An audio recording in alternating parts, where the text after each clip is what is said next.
Olá, meus amigos e minhas amigas. Sou Priscila Bonini Ribeiro e começamos agora mais um programa Siga esse Exemplo.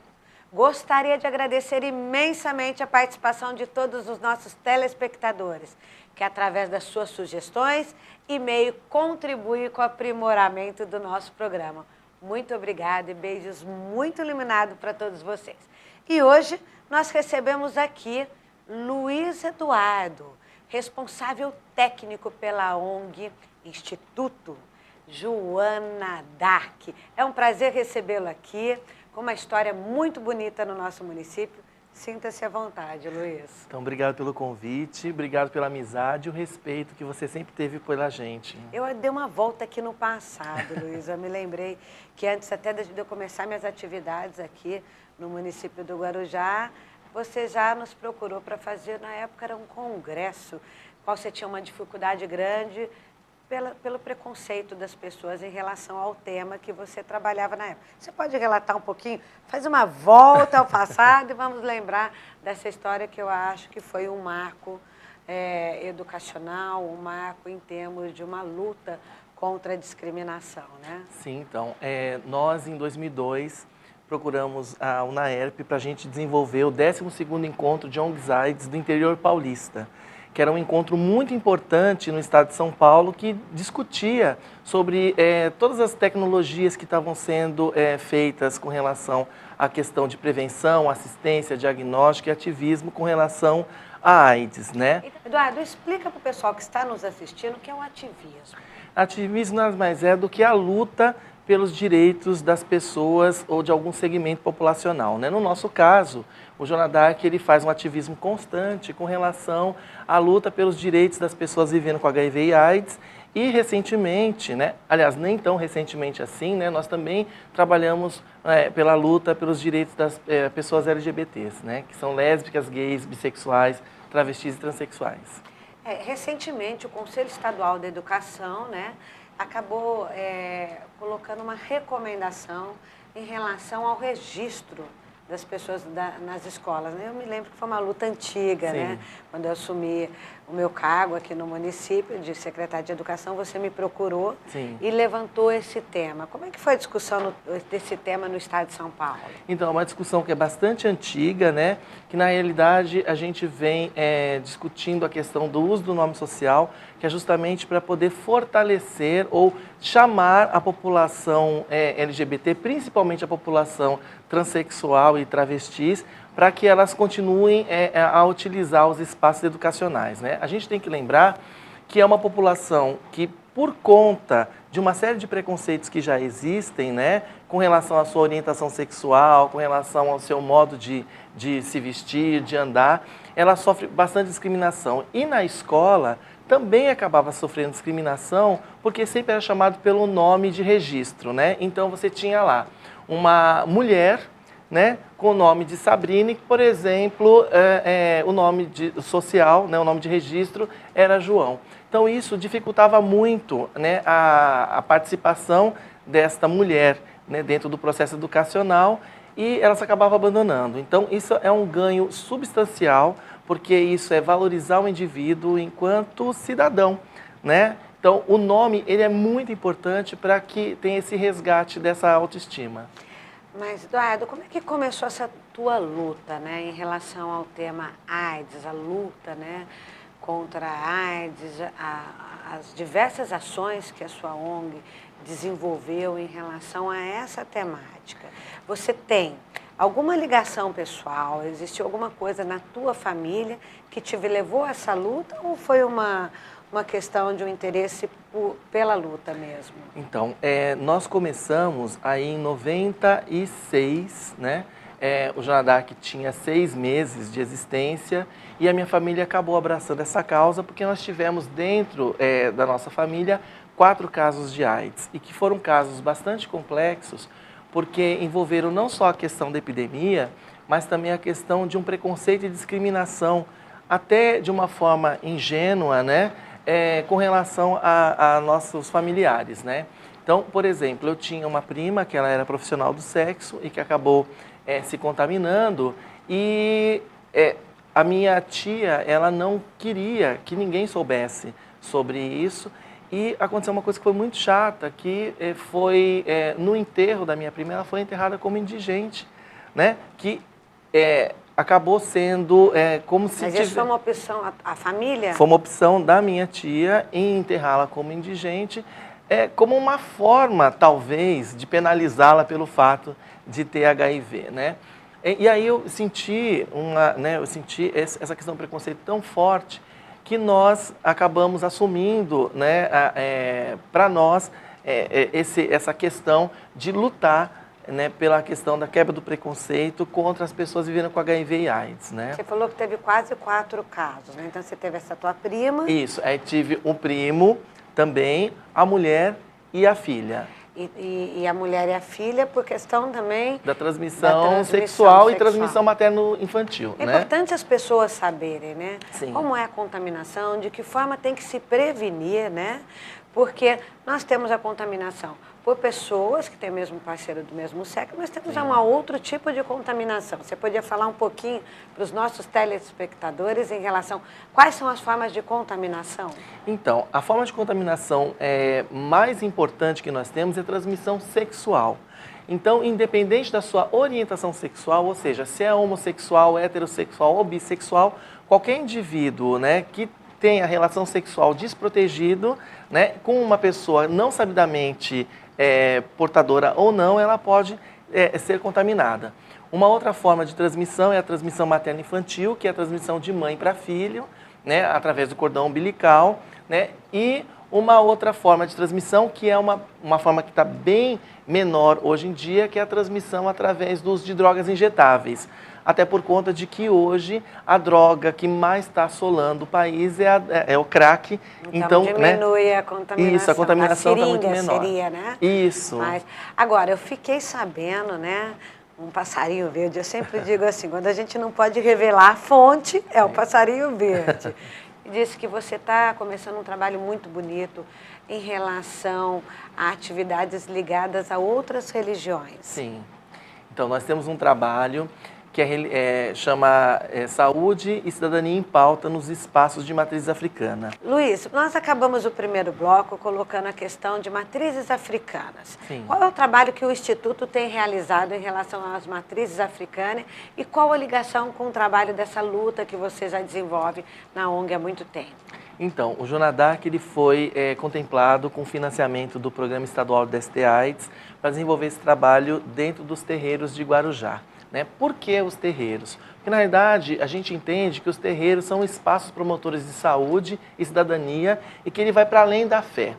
Além do mais, dentro dos espaços, nós temos várias populações, né, que muitas vezes elas têm uma dificuldade muito grande de acessar os serviços, né? Porque os terreiros eles estão muitas vezes, né, ou seja, a grande maioria estão localizados nas zonas periféricas. Então, a população, independente da sua religião, ela também vai até esses espaços em busca não só da fé, mas às vezes de saúde, às vezes de alguma questão de assistência social, bem-estar, né, social.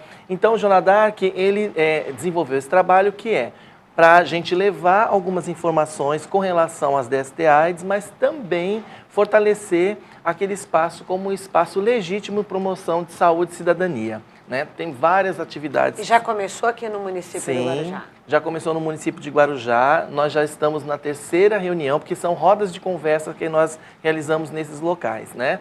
Então, nós temos 4 terreiros e hoje mesmo eu recebi um convite, um pedido, né, para que nós abríssemos para um 5º terreiro.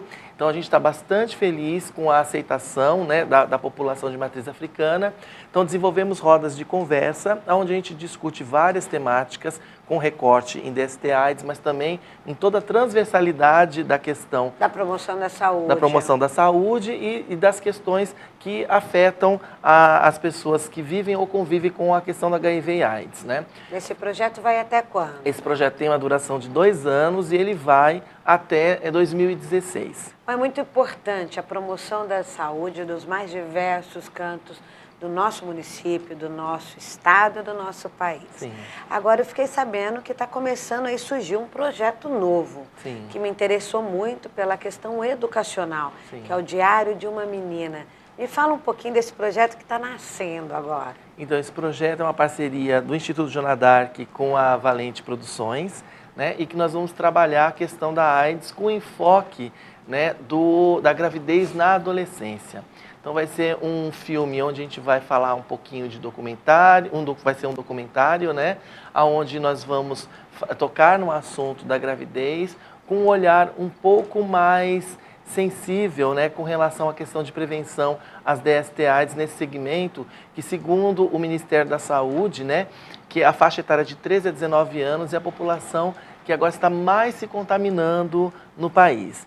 Eduardo, agora eu queria que você falasse um pouquinho, né, como é que começou a ONG, esse projeto, né, na verdade um sonho que foi criado, que você com toda a técnica e profissionalismo dá sequência aqui no nosso município. Quem fundou, como é que começou a história do Instituto Joana d'Arc? Então, Joana d'Arc ele foi fundado no dia 19 de julho de 96 e a motivação dele foi pela busca e pela necessidade de medicamentos antirretrovirais que Santos, que foi o primeiro município, aliás, o primeiro espaço no mundo a distribuir a medicação, já estava fazendo essa distribuição, né, na época da prefeita Thelma de Souza.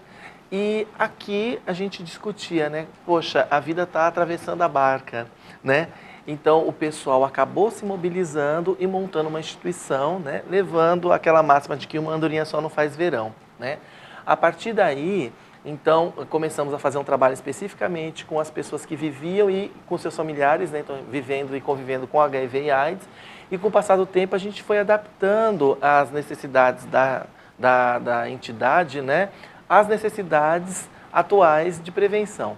Então, a ONG deixou de ser estritamente assistencialista para também trabalhar a questão de prevenção e a questão de ativismo em AIDS. Então, nós estamos aí com 19 anos, desenvolvendo trabalho com diversos segmentos, né? A gente tem como programa, por exemplo, um trabalho voltado à população LGBT, de lésbicas, gays, bissexuais, travestis e transexuais, que é o programa 3G, que é o Grupo Gay do Guarujá, que inclusive é um programa premiado, né, pelo Ministério da Saúde, pelo Ministério da Educação. Nós temos o projeto Ciranda da Vida, que é um projeto voltado para mulheres, né? Na verdade não é um projeto, é um programa, porque são ações que independem de financiamento, seja ele público ou privado, né? E este projeto que nós desenvolvemos agora, que é o projeto voltado para a matriz africana, ele sim é um projeto porque ele é financiado, mas a ideia... Ele é financiado pelo governo estadual ou federal? Isso, pelo governo estadual, né? Foi uma concorrência pública de 2013, que foram 10 instituições no estado de São Paulo e nós fomos uma das instituições premiadas, né? Então, e temos trabalho também com adolescentes, enfim, o Joana d'Arc continua com essa luta, com esse afinco com relação à redução da epidemia de HIV e AIDS. Qual que é o maior desafio hoje em relação ao trabalho com os adolescentes, Eduardo? Então, o desafio maior que nós temos é justamente a falta de percepção de risco, né? Os adolescentes, eles não têm noção do risco de contaminação pelo HIV.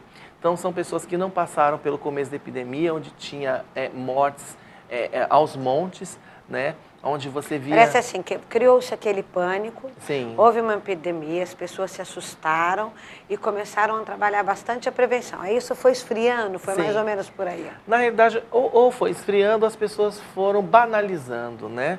Um dos grandes problemas que a gente percebe é que hoje a AIDS é uma doença crônica, né? Que por um lado é uma coisa muito boa, né? Porque você tem uma assistência muito boa, você tem ações efetivas.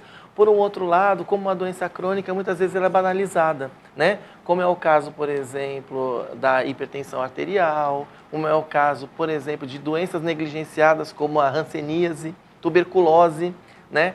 Então as pessoas acabam deixando um pouco de lado e não investindo, né, na questão de educação continuada. E isso tem a ver com educação, né? Tem a ver com educação. A prevenção ela tem que ser permanente, Sim. né? Então precisam haver programas contínuos. Sim.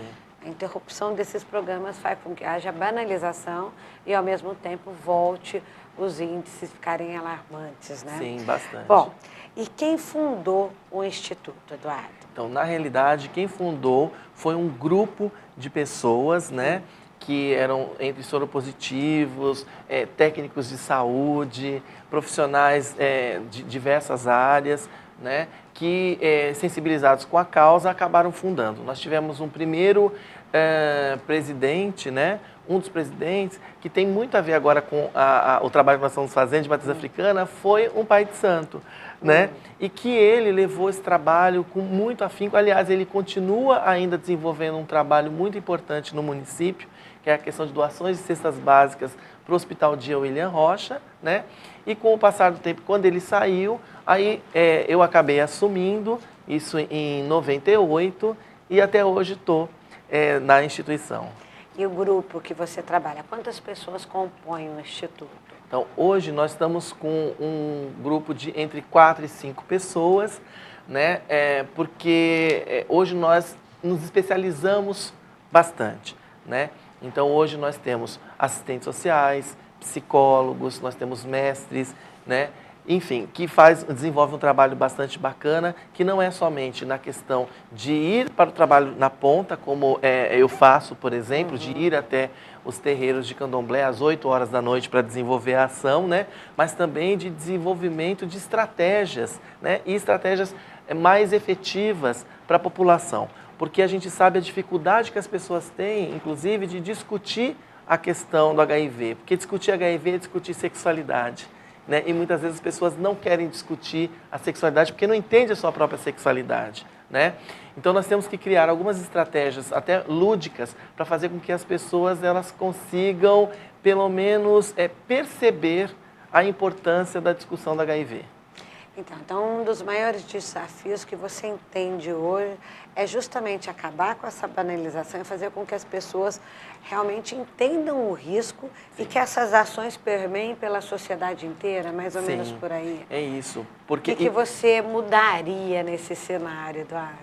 Então, eu acho que o que a gente precisa, né, é trabalhar muito a questão da educação, né?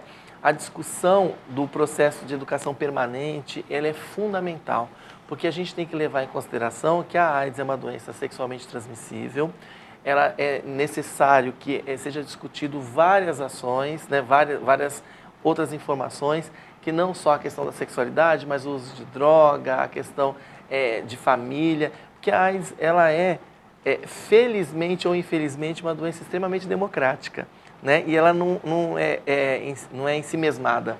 Então, ela acaba irradiando uma série de outras demandas, né, do qual as pessoas acabam não discutindo. Né? Então, fundamental hoje, precisamos de um processo de educação continuada, né? Precisamos da manutenção dos serviços públicos, né, com a qualidade que nós temos hoje.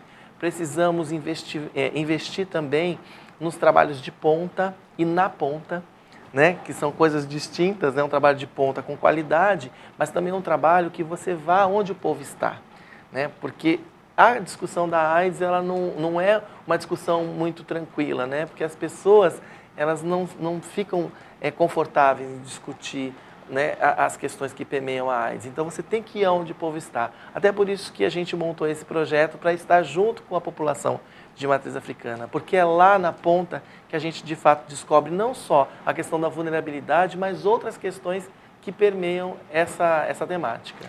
Então, esse projeto você falou que vai até 2017. E 2016. 16. Isso. Depois vai ser feito um diagnóstico e a continuidade, né? A gente fala tanto em programas de capacitação continuada, programas de sensibilização, programas de trabalhar realmente a prevenção de uma forma continuada, né? Sim. Esse projeto acaba e nasce um novo projeto, ou precisa haver realmente uma continuidade de política pública para que você possa ter esse processo contínuo? O que a gente entende é o seguinte, nós estamos dando um start, né? Nós elegemos, na verdade eu acredito que quem elegeu foi o trabalho, né, que nos elegeu para desenvolver essa ação junto com essa população.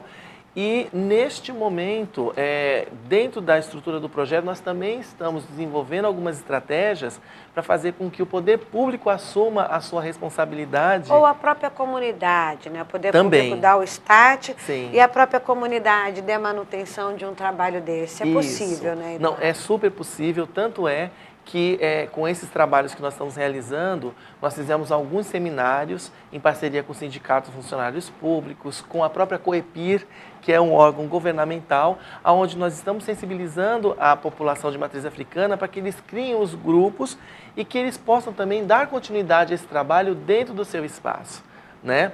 É lógico que se a instituição tiver que dar continuidade, a gente precisa de um financiamento, né? Porque, afinal de contas, você tem uma demanda financeira, né, para poder desenvolver essa ação.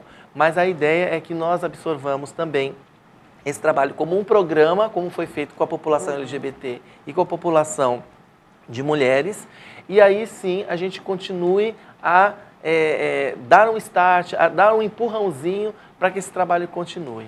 Agora, de que forma as pessoas que querem participar podem participar dos trabalhos desenvolvidos tanto em programas como em ações pontuais que a ONG desenvolve? Então, tem várias formas de se ajudar a ONG, né? Uma delas, que é a forma que a gente atualmente está mais precisando, é a ajuda financeira, né? Então, as pessoas elas podem procurar o Jonadark, né, através do telefone 3383-2166. Então, falar Vamos com lá, o Ronaldo. 3383-2166, né? Quem quiser ajudar a ONG nas suas ações de prevenções e um trabalho de educação continuada, procure o Eduardo ou o Ronaldo, que é o grande parceiro do Eduardo e que desenvolve com ele um trabalho muito bonito de prevenção. Sim, e outras formas fazendo um trabalho em conjunto com a gente através de voluntariado, né? Uma das coisas que nós também estamos aceitando para a sustentabilidade financeira são doações de móveis, por exemplo. Nós temos recebido algumas doações e a partir da venda a gente tem conseguido manter, né, a sustentabilidade da instituição. Ótimo, bom, Eduardo. Foi um prazer recebê-lo aqui. Prazer Estamos todo meu. chegando no final do nosso programa. Existe uma pergunta que nós sempre fechamos o programa com essa pergunta, né? Você acredita que bons exemplos superam bons conselhos? Com certeza.